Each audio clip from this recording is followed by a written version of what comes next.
নমস্কার বন্ধুরা, আজকে এসে গেছি আরও একটা নতুন ভিডিও নিয়ে আপনাদের কাছে।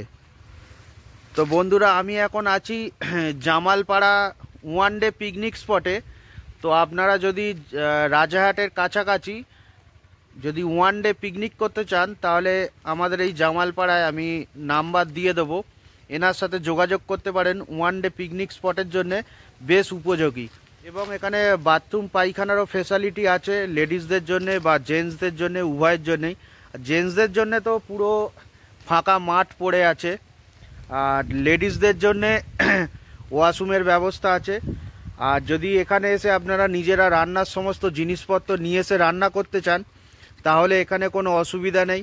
আর এছাড়া যদি কোনো ডেকোরেটার্সের আন্ডারে দিয়ে দিতে চান রান্না, হালাইকর, খাওয়া দাওয়া সমস্ত কিছু, তো সেরকমও ব্যবস্থা আছে, তারও কোনো অসুবিধা নেই। আর যে দাদার আমি নাম্বারটা দিয়ে দেবো, ওনাদের হচ্ছে ওনার সাথে কন্ট্যাক্ট করে এই জায়গাটাতে আসতে হয় এখানে পিকনিক করার জন্যে। তো ওনার সাথে যোগাযোগ করলে আপনার সাউন্ড সিস্টেম থেকে আরম্ভ করে চেয়ার, টেবিল, ডেকোরেটার্স, গ্যাস সমস্ত কিছুর ব্যবস্থা এখানে করে দেবে। আর এখানে পিকনিক স্পটটা আমি ঘুরিয়ে আপনাদেরকে দেখাই কত সুন্দর। কলকাতা থেকে বহু মানুষ বছরকে বছর এখানে এসে পিকনিক করে যাচ্ছে। আর আপনারা যদি কাছাকাছি পিকনিক করতে চান, তাহলে এখানটাতে আসতে পারেন। জায়গাটা বেশ সুন্দর আর পুরো খোলা ওপেন পিকনিক স্পট। আমি দেখেছি এবং আমি নিজেও গিয়েছি ওয়ান ডে পিকনিক স্পটে। তো কি হয়, বাদুবাজারের বেশ কিছু জায়গায় ঘেরা জায়গা নেওয়া হয়, দেখাচ্ছে 1 বিঘে, 2 বিঘে, 5 বিঘে, 10 বিঘের বাগান, কিন্তু ঘেরা পাঁচিল দিয়ে, তার ভেতরেই পিকনিক করা হয়। তো সেই সমস্ত পিকনিক স্পট আমার ভালো লাগে, কিন্তু অতটা ভালো লাগে না যতটা আমাদের জামালপাড়ায় আমি আনন্দ পাই। প্লাস আপনারা এলেও মারাত্মক পরিমাণে আনন্দ পাবেন। আর খেজুরের রসটা এই শীতকালে এই টাইমটাতে পাওয়া যায়, এখন অত নেই। ডিসেম্বর জানুয়ারিতে বেশ ভালো রকমই পাওয়া যায় এখানে, তারও ব্যবস্থা আছে। আর পিকনিক স্পটের আশপাশের পরিবেশটা একটুখানি আপনাদেরকে দেখাই।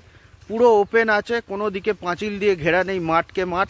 আপনারা একটা জায়গায় এখানে যেমন অনেকটা প্লেস আছে, ক্রিকেট, র্যাকেট, ব্যাডমিন্টন খেলতে পারেন। সঙ্গে মাঠের যে পরিবেশ, চাষবাস হচ্ছে, সঙ্গে সর্ষে ক্ষেত আপনারা ঘুরে দেখতে পারেন।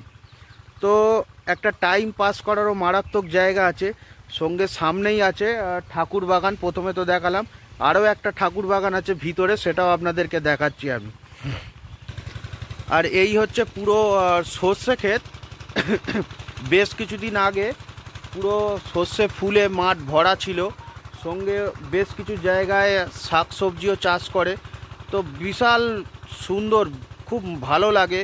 যত আমার বন্ধুরা এখানে এসছে পিকনিক করতে, তাদের সবারই খুবই ভালো লেগেছে, যেহেতু ওপেন আর খুবই সুন্দর পরিবেশ।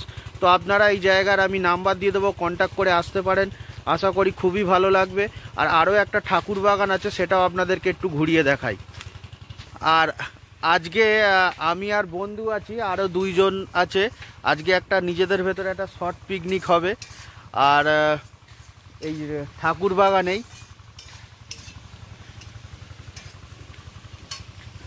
আর যেহেতু বন্ধুরা এখন একটু গরম পড়ে গিয়েছে, ফেব্রুয়ারি মাস, তো সেক্ষেত্রে এখন পিকনিক পার্টি খুবই কম আসে। ডিসেম্বর আর জানুয়ারি এখানে পিকনিকের মারাত্মক চাপ থাকে, বিশেষ করে শনিবার আর রবিবার। আর বন্ধুরা, আমি আরও একটা ঠাকুর বাগানে নিয়ে চলে এসেছি। ওই ঠাকুর বাগানের থেকে 1 থেকে 2 মিনিটের দূরত্বে। তো আরও এই একটা ঠাকুর বাগান আছে। তো বন্ধুরা, পিকনিক স্পটটা কেমন লাগলো আপনারা কমেন্ট করে জানাবেন। আর এখানে এসে যত দূর পর্যন্ত যাবে আপনার চোখ চলে যাবে। চোখ কোথাও যদি আটকায়, তাহলে সবুজ ঘাসে বা সবুজ গাছে আপনাদের চোখ আটকিয়ে যাবে। আর ঠাকুর বাগান আছে মানে যে মাছ মাংস খেতে পারবেন না, সেরকম কোনো ব্যাপার নেই। ঠাকুর বাগানটা এক সাইডে আর পিকনিকটা করা হয় আরও একটা সাইডে, সেখানে মাছ মাংস সবই খেতে পারবেন। আর 46-এর থেকে আমি যখন পিকনিক গিয়েছিলাম বাস রুট থেকে, সেই পিকনিকে কি করা হয়েছিল, ফাংশান দেওয়া হতো সেই সমস্ত পিকনিকে। তো এখানে আপনি মনে করলে ফাংশানও দিতে পারবেন, ডিজি জেনারেটর ভাড়া করে। তো এখানে এই মাঠের ভিতরে 4 চাকা গাড়িও চলে আসে। তো আসি বন্ধুরা, আবার দেখা হবে পরের আরেকটা নতুন ভিডিও। আর পিকনিকের জন্য আরও উপযোগী করে তুলছে এই ঠাকুর বাগানটা। চারদিকে ঘিরে আরো সুন্দর করে দেওয়া হচ্ছে, যাতে পিকনিক করতে আরো মানুষ আসে, ঠাকুর মন্দিরের দর্শন করতে আরো যেন বাইরে থেকে অনেক মানুষ আসে। সেই জন্যে এই ঠাকুর বাগানটা ঘিরে আমাদের গ্রামের বেশ কিছু দাদারা আরো সুন্দর করে তুলছে। তো আমার ভিডিও যদি আপনাদের ভালো লেগে থাকে অবশ্যই লাইক করে যাবেন, কমেন্ট করে যাবেন, আর আমাকে উৎসাহ করার জন্য সাবস্ক্রাইব করে দেবেন। তাহলে আমি আরও উৎসাহ পাবো, নতুন নতুন ভিডিও আপনাদের জন্য নিয়ে আসবো।